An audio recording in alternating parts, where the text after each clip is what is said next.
Welcome to Reddit Aliens. What was the creepiest thing you've seen while driving at night? Posted one day ago. Please remember to like, share, and subscribe. I was driving back from a wedding when I suddenly came upon a plane that had just emergency landed on the stretch of highway in front of me. No fatalities, fortunately. It was easily one of the most shocking moments of my life. Definitely not something I ever expected to come across on the highway. It was around midnight, and I was slowly driving down these tight, winding mountain roads in thick fog, trying my hardest to not crash into anything or drive off the side by mistake. There was a particular bend where the radio signal dies for a few seconds, and as I turned it and the radio filled with static, I saw what I thought was a meth head point and laugh at me as I drove past him. It was effing surreal, like something out of a horror film.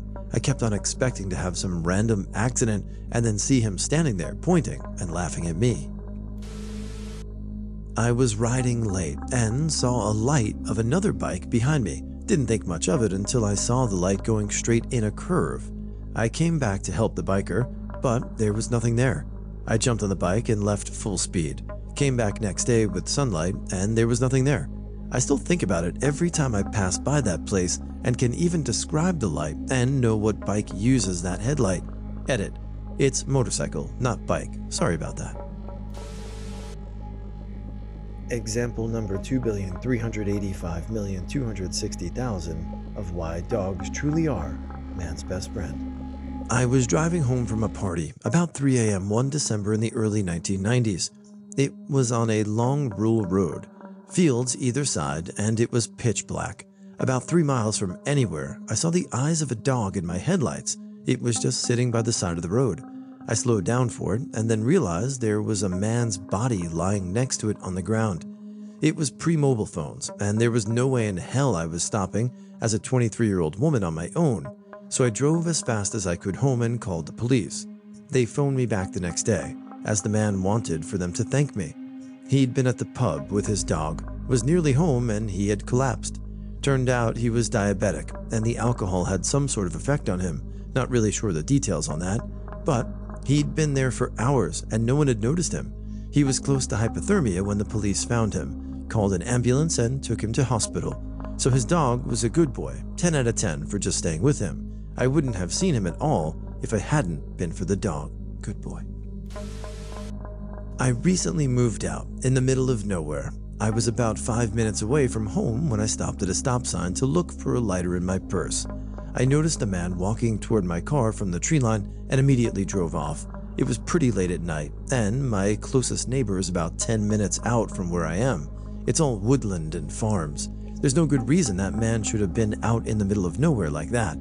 I picked up my neighbor, lives a couple of miles away, who has a couple of young daughters himself, and we went out to look for the man after reporting it to police. We never found him, but his footprints were everywhere around the tree line. I never got out of the car, but my neighbor, he was properly armed and protected, don't worry, spent a good 30 minutes searching the area. A couple of months roll around, and they found the guy living on private property, along with another man. They had been kidnapping young women for months and eating them alive, selling them on the black market. They used an abandoned shed as a slaughterhouse and had meat hooks hung everywhere. They found a missing woman naked and locked in a cage, and authorities believe dozens of the missing women cases in this area ended up there. It freaked me out for a while and still does. Being a woman, I'm usually extra careful anyways, but it definitely felt like a wake-up call to take extra precautions. I remember getting the Amber Alerts at least once every other week, all with the same description. Long brown hair, around 5'3", blue eyes. I have long brown hair, am 5'2" and have blue eyes. Really creepy. After this happened, I made it a point to become very familiar with firearms. I'm originally from Chicago, so that's saying something. Crime in the city is predictable. Crime in the South is straight up out of a horror movie. Where is this? I accidentally took a wrong turn when trying to get to an on-ramp to I-30, and I found myself on a long, dark country road. It was foggy out, so I was slowly driving along this winding road, kind of enjoying the atmosphere, when I saw two reflected red eyes in front of me. As I got close enough to make it out, I saw it was the biggest fox I've ever seen, like about the size of a medium-sized dog. Its color was more a vibrant red than I've seen too. I came to a complete stop, and it stood there in front of me staring for maybe 25 to 30 seconds before sauntering slowly away. This is going to sound corny as hell, but in a word, it was majestic. Maybe it doesn't sound too creepy because it was just a fox, which isn't unusual at all, but the entire time I had chills and felt a sense that I was witnessing something special. I think I saw the king of the foxes or something. Legendary fox. The tree my brother hit with his Jeep. The accident killed him, and the tire tracks in the tall grass and the way the Jeep flayed all the bark off the tree to reveal red tree flesh underneath. This is a 100-foot tall tree, probably 6 feet around. Also, all the glittering debris in the culvert. Eerie and heartbreaking. I saw this pale human height thing with 2 legs and a very, very thin body.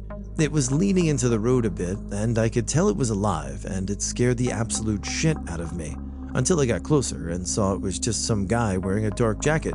So I was just seeing his pale pants and a silver of the pale shirt he was wearing under the jacket.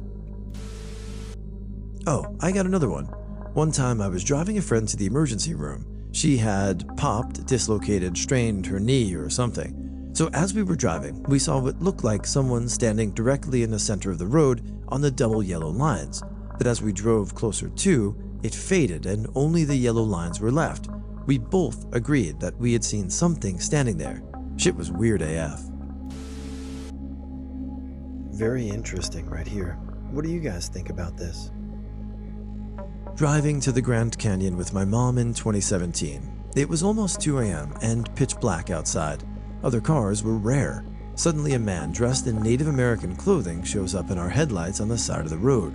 He was walking away from us. I didn't say anything and neither did my mom, until about 2 miles down the road when we passed him again. I sat still for a few seconds before asking, "Did you see that?" My mom's response, "I don't want to talk about it." Basically, we both saw the same man walking in the same direction 2 miles apart. Same clothes and everything. No bags, nothing but the clothes on his back. I remember getting really cold and suddenly being wide awake. We stopped 40 minutes later in the next town and slept in a seedy motel. Going home from my girlfriend's apartment, fairly late, 12 to 1 a.m. Central, when I noticed a man walking slowly on the driver's side. Given this is an old road, only 2 lanes, oncoming and going traffic freaked me out. Called my dad. He mentioned usually when immigrants are tired and needing help, they show themselves and walk next to the highway. I called 911 and hoped they got the help they needed. I was a night manager at a local movie theater, and when leaving I'd be on the road home at like 3 a.m. There's a house about 2 miles from where I lived at the time, and I had to drive on the road past them to go home. There was a rather scary looking house on that road, and when I would pass, the people I guess who lived there had a dog, an albino borzoi, Google it. This dog would somehow be sitting on its haunches in the opposite lane facing you and just staring at you. So it's pitch black, 3 a.m., and there's an enormous albino borzoi that would just sit in the opposite lane and face you and stare at you as you drove by. Creeped me the F out. Driving home, 3 to 4 a.m. with my partner, we lived in a historic area of what once was France, now a British island. We both saw an old woman in a white gown. Didn't think about it or why it was weird to see an old lady in the middle of nowhere at that hour until moments after. We looked at each other, looked back, and there was nothing. Gave us a proper shitting up. Still freaks me out a little bit now. The Goat Man of Merity Mountain. Driving home from work late one night, 11 p.m. Car overheats, so I have to pull into a lane by in the middle of the empty mountain road to let it cool down for a bit. Slowly drove in and saw a white translucent humanoid figure run in front of my headlights and disappear into the forest. Sat in my car for half an hour shitting myself while I waited for it to cool down. The most bizarre experience I ever had. To get to my house, you have to pass a pond. I'm not sure how deep it is, but there are turtles, some ducks, and I think some small fish. You can always see people there during the day, usually with kids throwing bread to the ducks, maybe casting in a fishing rod or just sitting on the bench to watch the wildlife. There are 2 benches, one closer to the road, one closer to the pond. I'm driving home at like 9 to 9:30. I pass by the lake. I see a light there. It almost looks like a lamp, but I couldn't be sure. And next to it was a man just staring out at the water. I don't know why, but this scared the shit out of me. Why did he have a lamp outside? How was it even plugged in? What was he looking at so late? I'm sure others have creepier stories, but I don't know. This sat super weird with me. I was on this long, almost 10-hour drive with my siblings and dad to go see the rest of my family for a yearly annual visit. We'd been driving for a while and had gotten to a point to where we were basically in the middle of nowhere. The only thing around us was miles of grass and pitch black road ahead of us, with the only light coming from our car's headlights. I was playing a game on my phone when I heard my dad quietly say, "Jesus Christ." I looked up at him and saw him kinda staring off to the side a little.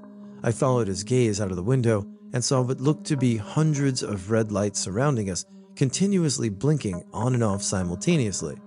I took out my camera and started filming because I was just so weirded by what I was seeing in that moment. We drove for about 4 to 5 minutes in complete silence until I guess we finally passed whatever they were. Never completely found out what they were, since when we drove back home, we didn't seem to pass them again. I still think about them from time to time.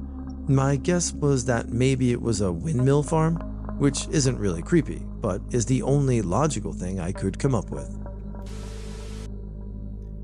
If you were faced with a situation like this, would you do anything different? I was in rural Pennsylvania, heading home from a customer, and saw a Dodge Durango on the side of the road with its lights on. I thought they may have broken down because there was nothing close by, so I slowed down. As I passed, I saw a man on top of a woman on a pile of snow. It looked like he was strangling her. I went down the road until I found a pull-off, turned around, and went back. By the time I got there, the Durango was gone, but the woman was still lying there in the snow. As I approached, she sat up. I pulled over and asked if she was okay. She was in a thin dress with no coat and had blood under her nose. She said, "I'm cold." I had her get in the passenger seat of the work truck and turn the heat up. She just stared at her hands. I took out my little flip phone and surprisingly it had a signal, so I dialed 911. I told them what had happened and where we were. It took about 20 minutes for the police to get there. I offered her some water, but she just shook her head. The only thing she said was, "They're gonna arrest me." When the police car arrived, she said, "Thank you for helping me," got out and walked to the car. The trooper asked me a few questions, thanked me, and went over to her. As I pulled away, he was helping her into the police car. He didn't cuff her, so I don't think he arrested her. A few days later, my phone rang while I was away from it, with a voicemail from a restricted number. It was the trooper, asking if I was willing to make a statement in case it went to court. I never heard anything about it again.